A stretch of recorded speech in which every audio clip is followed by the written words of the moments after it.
오늘 말씀은 에스겔 5장 말씀입니다. 에스겔 5장 1절에서 4절은 하나님께서 에스겔에게 예루살렘의 심판과 멸망을 예언하는 4가지 예언적 행동을 할 것을 명령하신 것 중에서 마지막 4번째 예언적 행동인 머리털과 수염을 깎아서 그것을 분산 처리하는 행위로 예루살렘 멸망과 포로됨을 예언하고 있습니다.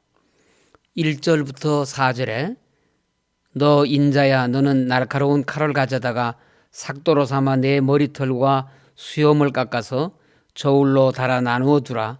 그 성읍을 에워싸는 날이 차거든 너는 터럭 3분의 1은 성읍 안에서 불사르고 3분의 1은 성읍 사방에서 칼로 치고 또 3분의 1은 바람에 흩으라. 내가 그 뒤를 따라 칼을 베리라.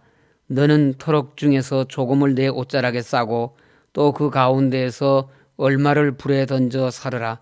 그 속에서 불이 이스라엘 온 족속에게로 나오리라고 하였습니다. 하나님께서 에스겔에게 날카로운 칼로 머리털과 수염을 깎으라고 하셨는데 여기에서 날카로운 칼은 하나님께서 유다의 심판 도구로 사용하실 바벨론을 상징하고 머리털과 수염은 유다 백성을 상징합니다. 또 저울로 다는 행동은 하나님의 엄정한 심판을 상징하는 것입니다. 날카로운 칼에 깎인 머리털과 수염이 바람에 날려 흩어지듯이 또 불에 태워져 흔적도 남지 않듯이 바벨론이 예루살렘을 침략할 때 심판받기로 작정된 예루살렘은 흔적도 남지 않을 정도로 철저하게 파괴되어 불타고 유다 백성들 역시 살육을 당하고 그 현장에서 살아남은 자들은 바벨론의 포로로 붙잡혀가서 에스겔 선지자의 머리털과 수염의 3분의 1이 바람결에 흩날리듯이 바벨론 땅 각처에 뿔뿔이 흩어져 포로로 사는 형벌을 받게 되었습니다. 성경에서 머리털과 수염을 깎는 것은 심판을 상징하기도 하지만 한편으로는 회개와 애통의 표시였습니다. 그렇다면 하나님께서 왜 이렇게 택하신 유다 백성들을 이토록 철저하게 심판하셨겠습니까? 그것은 유다가 스스로 머리털과 수염을 깎으려 하지 않았기 때문입니다. 머리털과 수염을 깎으려 하지 않았다는 것은 유다 백성들이 자신들의 죄를 애통해하거나 회개하지 않았다는 말입니다. 이러한 비참한 심판 가운데서도 에스겔 선지자는 바벨론의 침략을 피해 살아남을 신실한 유다 백성들이 있을 것을 암시적으로 보여줍니다. 3절에 터럭 중에서 조금을 내 옷자락에 싸고라고 하신 말씀이 그것입니다. 유다 백성을 상징하는 머리카락과 수염의 일부를 옷자락에 싼다는 것은 백성 중에 일부가 죽임을 당하지 않고 보존될 것을 상징합니다. 이렇듯 하나님께서는 불순종하는 백성들을 엄한 형벌로 다스리시나 신실한 소수의 의로운 자들을 남은 자로 남기셔서 구속사가 단절되지 않도록 그들에게 구원의 은총을 베푸십니다. 우리는 바로 이런 하나님의 자비와 구원의 은혜를 입은 사람들인 것을 감사하며 살아가야 합니다. 그리고 5절에서 마지막 17절에서는 하나님의 도성 예루살렘이 그토록 처참하게 하나님의 준엄한 심판과 형벌을 받을 수밖에 없는 그 이유와 형벌의 결과를 말씀하고 있습니다. 그중 5절에서 7절 말씀은 에스겔의 상징적 행위에 나타난 예루살렘에 대한 심판의 원인이 무엇인지를 설명하고 있습니다. 예루살렘에 대한 하나님의 심판의 원인은 한마디로 유다가 하나님의 선민으로서 이방인들보다도 더 악을 행하였다는 것입니다. 7절에서 너희 요란함이 너희를 둘러싸고 있는 이방인들보다 더하여 내 율례를 행하지 아니하며 내 규례를 지키지 아니한다고 말씀하셨습니다. 요란함의 함축적 의미는 법도 있는 삶을 무시한 무질서한 상태를 말합니다. 따라서 유다 백성들이 이방인들보다 더 무질서하게 살았다는 말입니다.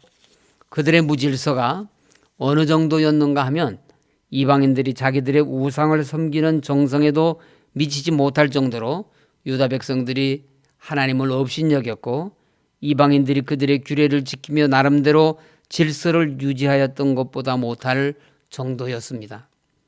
성경에서 이방인이라고 하면은 타락하고 부패한 악한 자들의 대명사입니다.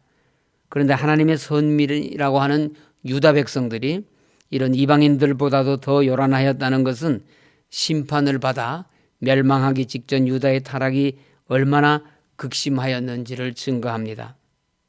그들이 이방인들보다 더 타락하여 심판의 자리까지 간 이유는 하나님의 백성으로 택함받은 자로서 마땅히 사랑해야 할 하나님과 율례와 법도를 사랑하지 않고 세상과 세상에 있는 것들을 더 사랑했기 때문입니다. 하나님보다 더 사랑하게 된 세상에 대해서 요한 1서 2장 16절은 이는 세상에 있는 모든 것이 육신의 정욕과 안목의 정욕과 이생의 자랑이니 다 아버지께로부터 온 것이 아니요 세상으로부터 온 것이라고 하였습니다. 이 세상이 무법천지이고 요란하고 시끄러운 일들로 넘쳐나는 것은 사람들이 육신의 정욕과 안목의 정욕과 이생의 자랑에 사로잡혀 이것들을 추구하는 것에 급급하기 때문입니다. 그러나 하나님의 백성은 하나님과 하나님의 법을 사랑하며 그것을 추구하며 살아가야 합니다. 하나님을 믿는 우리가 세상 것에만 마음을 두고 산다면 세상 사람들과 다를 바 없이 세상 연락을 추구하는 타락의 깊은 늪에 빠지고 말 것입니다. 이런 죄악의 결과 예루살렘 성은 바벨론에 함락당하고 유다 백성들은 처참한 형벌에 처해지게 되었는데 그 형벌은 기근과 전쟁과 질병에 의한 죽음, 사나운 짐승들의 괴롭힘과 약탈 등입니다. 12절은 하나님께서 예루살렘 성을 심판하시는 방법을 구체적으로 말씀하고 있습니다. 3분의 1은 전염병과 기근으로, 3분의 1은 대적의 칼로, 3분의 1은 이방인의 땅에 흩으심으로 심판하신다고 하셨습니다. 이 말씀은 하나님께서 예루살렘 성을 심판하실 때 그 심판에서 안전할 자가 한 사람도 없을 것을 나타낸 것입니다. 실제로 이 예언은 그대로 이루어졌습니다.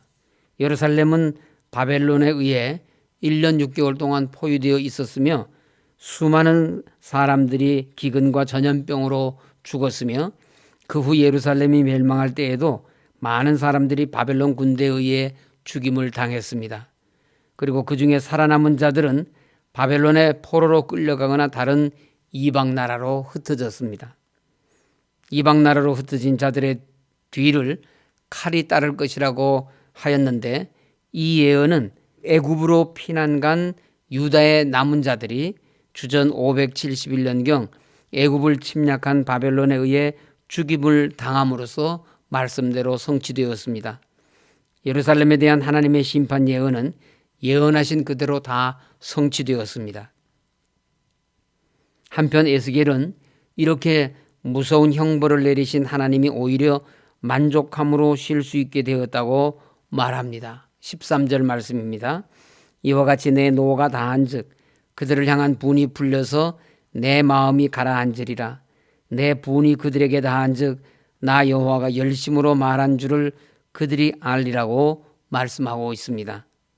이 말씀은 하나님께서 유다 백성들을 앞서 언급한 방법으로 참혹하게 심판하시는 이유가 그들에게 분노하셨기 때문이라는 것을 말해줍니다.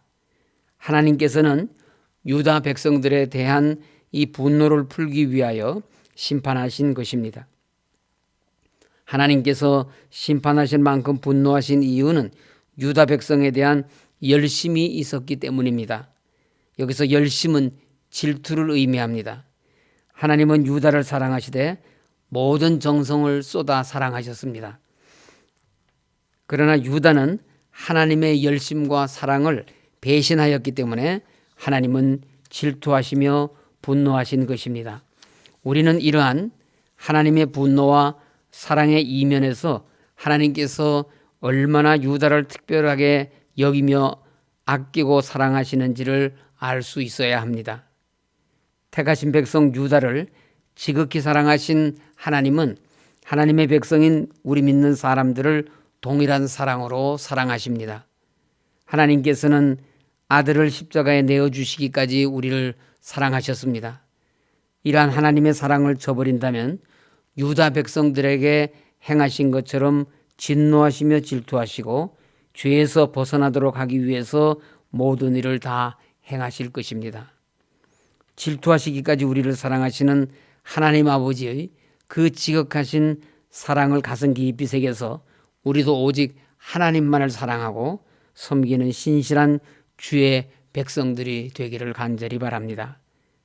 이제 성경에 기록된 하나님의 심판 예언은 단 하나만을 남겨두고 있습니다. 계시록에 기록된 종말에 대한 이 세상에 대한 심판입니다. 사람들은 종말론적 심판 예언을 종교 집단의 이야기로 치부하며 믿으려고 하지 않습니다. 구약의 이스라엘 백성이나 오늘날의 사람들이나 하나님의 말씀을 업신여기기는 크게 다르지가 않습니다. 마지막 날 심판의 말씀은 전능하신 하나님의 말씀입니다.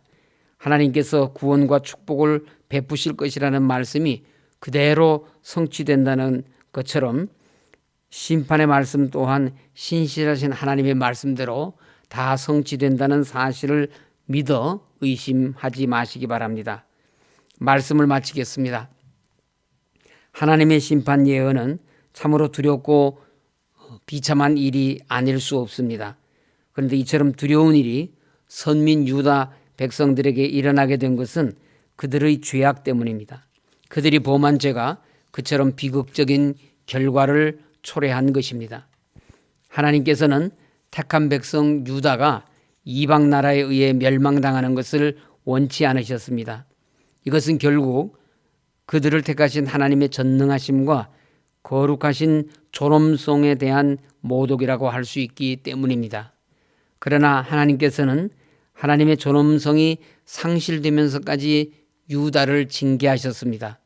그만큼 하나님께서 죄를 싫어하시고 미워하시기 때문입니다.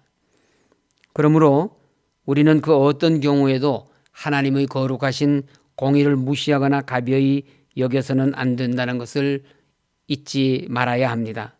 하나님은 사랑이 많으시고 자비가 풍부하시지만 죄를 미워하시고 악을 벌하시는 공의로우신 하나님이십니다.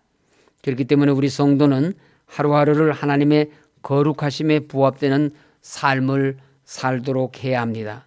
그래야 할 때 성도님들의 삶의 자리는 하나님의 은혜 가운데 생명과 감사와 찬양하는 자리가 될 것입니다. 기도하겠습니다. 하나님 아버지, 하나님께서 유다 백성들을 사랑하시어서 저들을 모든 심판의 자리에서도 남은 자를 남겨두시고 저들로 하나님을 바라보게 하신 것처럼 저희들도 온전히 하나님만 바라보며 하나님만 소망하며 하나님만 따를 수 있도록 인도하여 주시옵소서. 하나님 아버지, 주님 몸 되신 교회를 하나님께서 회복시켜 주시오니 감사를 드립니다.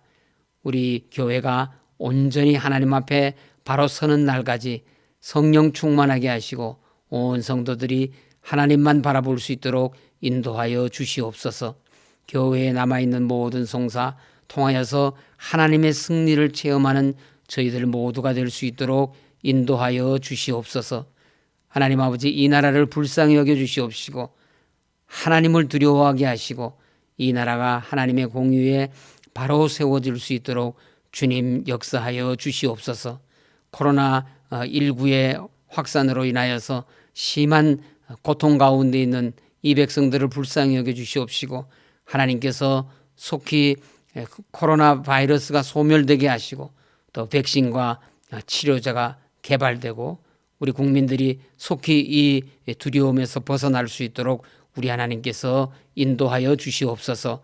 나누어져 있는 국민들의 마음이 하나 되게 하시고 그래서 이 나라를 통하여 이루고자 하시는 하나님 거룩하신 뜻을 온전히 이루어질 수 있는 복음화된 통일조국을 우리 하나님께서 허락하여 주시옵소서. 하나님 아버지, 원로 목사님 강건케 하여 주시오니 감사를 드립니다. 건강을 온전하게 회복하셔서 마지막까지 하나님의 남은 사명 잘 감당하실 수 있도록 주님 역사하여 주시옵소서. 병상에 계시는 우리 많은 환우들 오늘도 하나님께서 눈동자와 같이 보호해 주시고 지켜주시고 치유의 은총을 베풀어 주시옵소서. 우리 모든 성도들 어느 곳에 있든지 오늘도 주님 바라보게 하시고 그 구하는 기도를 우리 하나님 다 들으시고 응답하여 주시옵소서. 예수님 이름으로 기도드립니다. 아멘. 하늘에 계신 우리 아버지, 아버지의 이름을 거룩하게 하시며 아버지의 나라가 오게 하시며 아버지의 뜻이 하늘에서와 같이 땅에서도 이루어지게 하소서. 오늘 우리에게 일용할 양식을 주시고 우리가 우리에게 잘못한 사람을 용서하여 준 것 같이 우리 죄를 용서하여 주시고 우리를 시험에 빠지지 않게 하시고 악에서 구하소서. 나라와 권능과 영광이 영원히 아버지의 것입니다. 아멘.